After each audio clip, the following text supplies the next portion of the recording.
The I-Team reveals a problem with many Ohio judges. They have second jobs that may affect the justice you get in court. Part-time judges may also be costing taxpayers a lot more than one full-time judge. Lori Quinlivan here now with her exclusive I-Team investigation. Lori.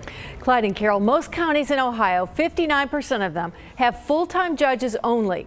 But 36 Ohio counties, including Pike, Highland, Warren, and Butler, have part-time judges in some capacity. Our investigation finds judges who wear two hats can easily run into trouble. Mr. Norder, you signed a waiver of counsel form. This is part-time Butler County Judge Rob Lyons. You wish to proceed today without an attorney? His courtroom is in Oxford, Ohio, home of Miami University. See you later. Students drink a lot of beer here, a few too many, and one might end up in front of Judge Lyons. That's a first-degree misdemeanor. But only on Tuesday, the judge only works 1 day a week. You're operating a vehicle while under the influence. Robert Hendrickson is another part-time Butler County judge. He also works 1 day a week. Butler County has 3 part-time judges. Our investigation finds that they make more working 1 day a week than many people make working full-time. And we also found that 2 of these judges have billed taxpayers for their continuing education in Las Vegas, education that also benefits their private practice. Yeah, you hadn't actually killed somebody.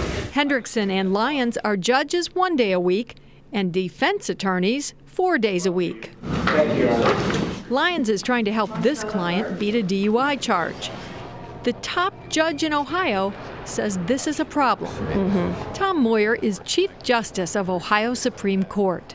He says judges with second jobs have inherent conflicts. We believe that judges should be full-time and should be their activity. And the reason is to avoid conflicts of interest or the perception of conflicts of interest. Our investigation reveals one of those conflicts. Hendrickson and Lyons bill Butler County taxpayers for their trips to Las Vegas. They go for DUI seminars like presenting a gold medal defense. These are clearly for defense attorneys.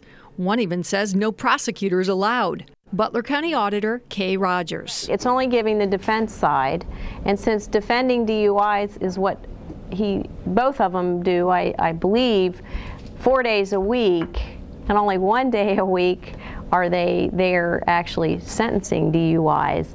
It just seems kind of inappropriate. Judge Hendrickson refused to interview with the I-Team, and so did Judge Lyons. We pursued an interview with Lyons because his firm aggressively markets itself as DUI defense experts, with ads online, in the yellow pages, and even billboards like this.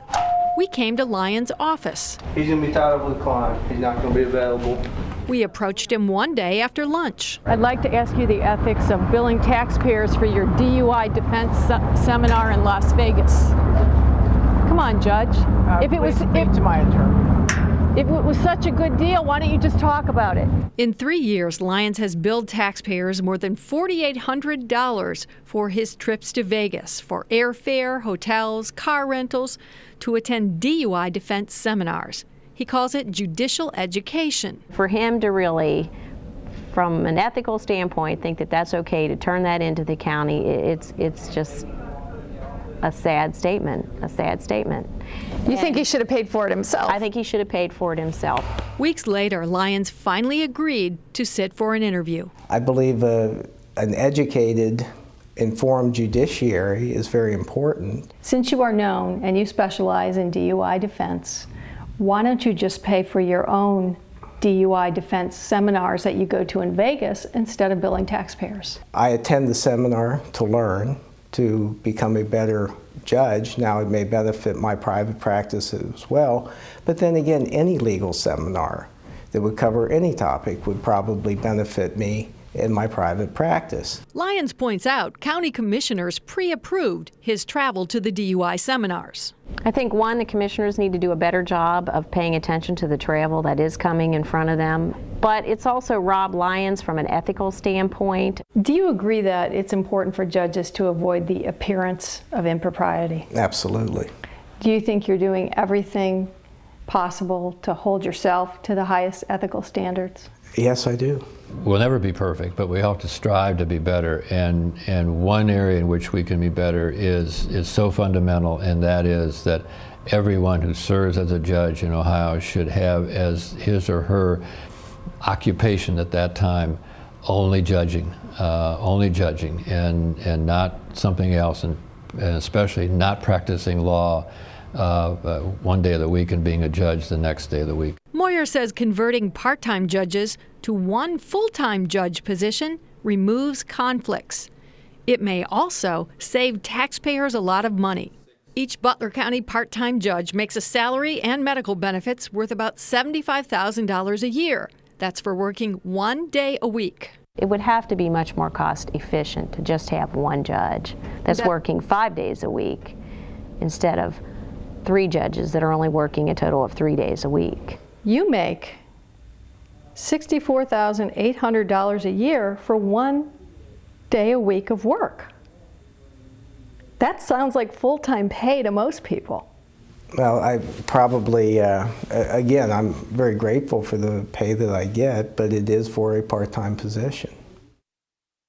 Wouldn't it be a lot better for taxpayers to pay one of you judges your salary and have 5 day a week coverage? I think certainly the county courts are very efficient, and each of the 3 part-time judges have a docket that is larger than, I'd say a good number of full-time judges. Lyon says he has no plans to give up his part-time job or his annual trips to Vegas. We tried repeatedly to contact all 3 Butler County commissioners, but only Mike Fox responded.